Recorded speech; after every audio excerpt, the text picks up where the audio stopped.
Aloha. I wrote my speech on a paper plate, so. No, I just wrote some notes there just in case I forgot. There's oftentimes when you speak, you want to make sure you cover everything, and then you go back to the other side. You think, oh, I forgot to say this, forgot to say that. But I want to first of all say thank you to all of you who are here tonight, who took the time out of your life and to come and listen and learn and share your mana'o with me and others, hopefully later. My wife always tells me, Gary, you can't assume everybody knows who you are, so she told me I should tell you a little bit about myself. For those of you who don't, I mean, I see many friends and people I've known for many, many years here in the audience, but I first came to Hawaii in 1970. I graduated from high school here and lived in Honolulu for 10 years, did various odds and ends jobs, moved to Kauai in 1980, and have 2 children. I have a blue-eyed girl and a brown-eyed boy, and my son Dylan is running for the State House of Representative District 15. I don't know if he's here or not. Thank you. I'm very proud of both my children. This is not a campaign rally, but it's only fair to talk a little bit about who I am. I started a number of small businesses. I was in the real estate business, had a publishing company, small publishing company, and then I went back to school and I got my bachelor's degree through the University of Hawaii at Kauai Community College and UH West Oahu. And about 18 years ago, when I was in business, I wasn't happy with the status quo, and a lot of people was talking to my friends, how are we going to make change? How are we going to change things? And so I went looking for people to run for public office and couldn't find anybody. So someone says, Gary, you run, and I said, well, if you help me, maybe I'll do that. And so I ran for public office, I think it was 1996, and I lost my first race. And I worked really hard, really hard, actually, and lost. And then I sat out, and I ran again, and I won. I served 4 years in the Kauai County Council. And then I ran for the Hawaii State Senate and was elected to the Hawaii State Senate serving Kauai. And I'm very proud that the people of Kauai have voted for me and allowed me to serve them. It's a great honor, a great experience, very fulfilling. People talk about it's a thankless job, people are often say, and I haven't found it that way. I found it very fulfilling, and a lot of people, and I thank you for doing that, tell me thank you. I tell people I'm caught in a positive feedback loop, because I do my work and people come up and give me hugs, and then I do my work again, I get more hugs, so it's a good thing. When I was in the Senate, I was majority leader of the Senate for 4 years. Very interesting and another great experience of my life, learning and working with the 25 Hawaii State Senators as representing them as a majority leader. And then I ran for lieutenant governor and I lost, and the new governor, Governor Neil Abercrombie, appointed me to be director of the Office of Environmental Quality Control. So I went to work in that position, and again, enjoyed the position, but it wasn't enough for me. I wanted to make bigger impacts. I wanted to be more free to make changes that I wanted to make and work for people and not work for the governor.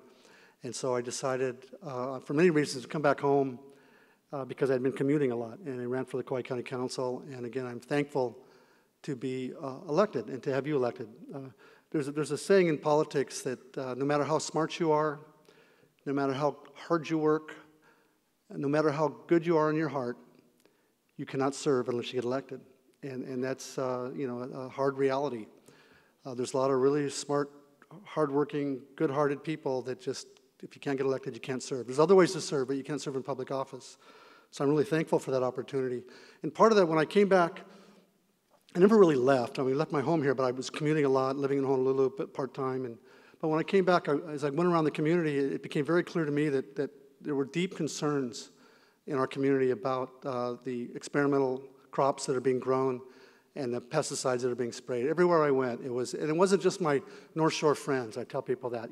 I have a history of dealing with environmental issues, and it wasn't just my environmental friends. It wasn't just the Sierra Club or Surfrider. There were people all over the island, West Side, East Side, old, young, Japanese, Filipino, Caucasian. People would come up to me and say, Gary, what are you going to do about this? And so I proceeded. I'd always been concerned about the issue and had tried to do some of the stuff in the state Senate and never was successful. And even today, people will ask me, well, how did this all start? Reporters will call, or people will say, well, what's the reason for all this stuff? What's the reason for 2491?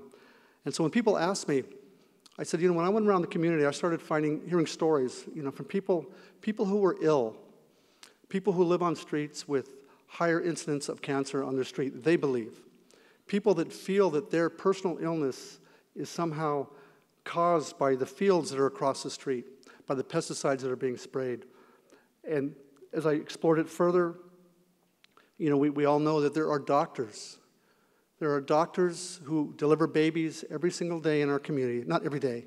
They work for years here, and they deliver babies. They're pediatricians, obstetricians, and they believe, there are doctors at Kauai Veterans Memorial Hospital, who believe that there are 10 times the national rate of certain rare heart defects in the newborns that they deliver. And they're concerned about this, and they're upfront about it. They say, we're not scientists, we haven't done peer-reviewed studies, we don't know if it's pesticides or GMOs or whatever, but we know there's a problem, we believe there's a problem, and we know our community is surrounded by these fields, and the pesticides are sprayed day after day after day. And then, as I look into it more, that's enough for me, quite frankly. I don't need any more than that to pass legislation or propose legislation that is going to regulate these companies. But beyond that, you start looking at Waimea Canyon Middle School, where children and students and teachers, I should say, and faculty literally go to the hospital because they get sick, and they also aren't really clear what's going on, but they also know they're surrounded by pesticides being sprayed. They're surrounded by experimental crops. We had 30,000 sea urchins die off the coast of the west side, and no one really knows what caused that. We have 150 residents suing Pioneer Seed Company. Okay, and in local communities, historically, those communities don't sue the largest employer. They don't sue the plantation. Yet these local residents are troubled enough by this and concerned enough about it that they have filed suit against Pioneer Seed. So with all of those factors in place, clearly we have an issue, clearly we have a problem. And I proceeded to ask questions. And so I met with the seed companies, and the chemical companies, I should say. And they proceeded to be less than truthful with me. And sometimes, depending on what kind of mood I'm in, I'll say they lied to me, or they'll misrepresented things to me, or they were less than forthright to me. But I would ask basic questions like, I'm concerned. No one knows what you're doing. People are concerned. People are getting ill. People are asking questions, and you won't tell people what you're doing. And so the first thing they would say is, well, it's public information. You can go find it. And that is not true. Part of it's public information. Most of it's not. It's very difficult to get.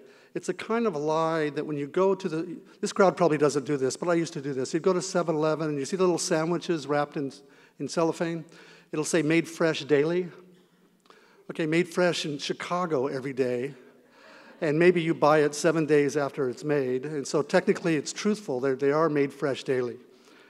It's kind of like President Bill Clinton saying, I did not have sex with that woman. Is it true or is it a lie? You tell me. But they'll say it's public information. It's not public information. They would tell me, we only use what every other farmer uses. So I went out and I did special requests from the Department of Agriculture and discovered that is absolutely not true. No other farmer uses the quantity, 22 different restricted use pesticides, 18 tons every year. No other farmer uses that combination, that quantity, those types of pesticides, certainly not on Kauai, and I don't believe anywhere in our state. They'll say we use less, not more pesticides. Well, they're doing three crops a year here, and it depends on how they do it. It's just over and over. They would tell me, so I would say, people are concerned. You're a chemical company, you're a seed company, you're a pesticide company, maybe you're experimenting with pesticides. And they say, no, we're not experimenting with pesticides. So I did my homework, and I find out there's 2 experimental use permits that they've gotten. And I said, what's up with this? You tell me you're not experimenting. I've got 2 experimental use permits. And they would say, well, it's not really experimenting, that we're only using them in a way that's not approved by the federal government. And so as a result of all of this, in many conversations in our community, we created, as a community, and I want to be clear on this, we created Bill 2491 as a community. It literally started in the living room of people in the community, Saul Kahn, Fern Rosenstyle, and a number of others. And we had a lot of help, Center for Food Safety, Earth Justice, county attorneys even, we won't go there. And we came up with this, and against all odds, we passed a bill that requires disclosure and buffer zones, both pesticide disclosure and genetically modified experiments disclosure, and has criminal penalties. And we did that against all odds, against the 4 of the largest chemical companies in the world, against a governor who interfered, against a mayor who vetoed it. We overrode it. And give yourself an applause for that tremendous effort.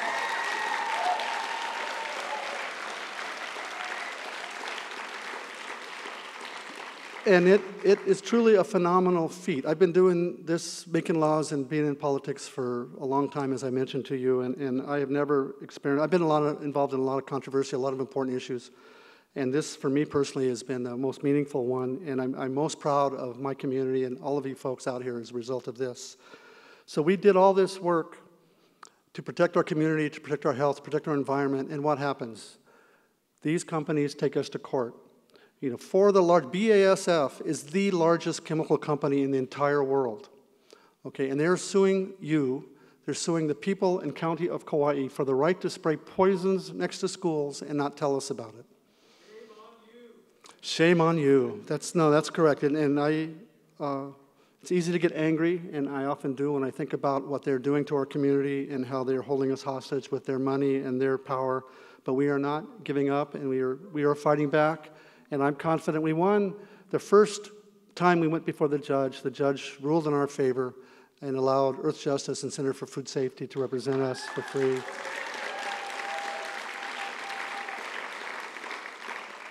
And I'm confident that the bill is good, it's solid, and that we will win again. But it doesn't stop there. These same companies went before the state legislature and did their darndest to take away the power of counties in general to regulate pesticides and agriculture. Last year, Monsanto sponsored and supported a bill that literally proposed to take away the rights of the county. Okay, this is unbelievable. I don't make this stuff up. This was a bill. There's a section of law called Chapter 46 that gives the county their powers, power for police and fire and all this. There's a paragraph there that say the counties have the right to protect health, life, and property. Okay, Monsanto and their friends in the legislature proposed to take away the words health and life. Okay, and that shows who we're dealing with, their mindset that they're dealing with. And these companies, again, the largest companies in the world are suing us. Syngenta, the lead name on the suit. Syngenta is a maker of atrazine. Syngenta is a Swiss company. It is against the law to use atrazine in Switzerland, but they use it by the ton in our state. It's against the law to use their company in their own country, but yet they take it over here and spray it here on a regular basis. It's against the law to do open-air testing of experimental crops in Switzerland, but they do it daily here. We're up against some formidable companies and challenges and opponents, I would say. They're trying to take us on in court. We won on the bill. We were winning in court, I believe. We won at the state legislature, and now the upcoming elections are coming up, and they are going to be fighting us there.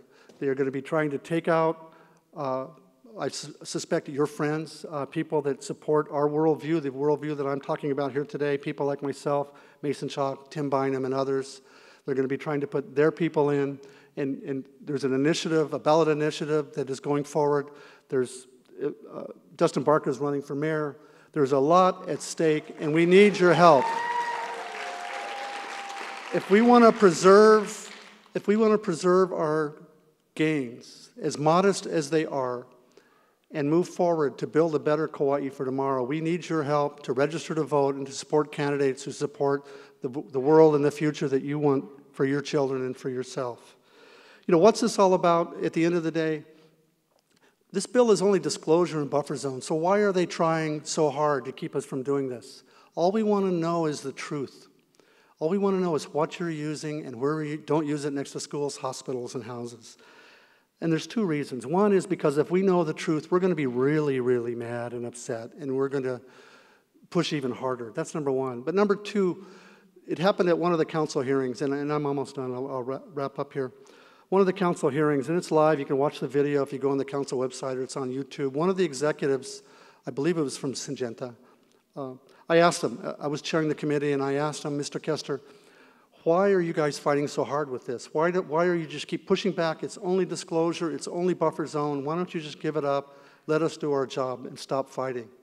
And he said, council member, he said, I don't think you understand. He said, there are other implications besides the law that we're concerned about. And I asked him, I said, sir, please tell me, what other implications besides the law are you concerned about? And he looked me in the eye and said, we're concerned that other communities might want to do the same thing. Okay? That's what this is all about. That's what this is all about. The world is watching us. They know the world is watching us. Communities all over our country are watching. They're celebrating our victory. They're hoping for us, and we have to keep winning. We have to keep fighting, and we have to show the world that the little island that could still can. Thank you very much. Aloha. Thank you. Mahalo. Thank you. Thank you. Aloha. Thank you.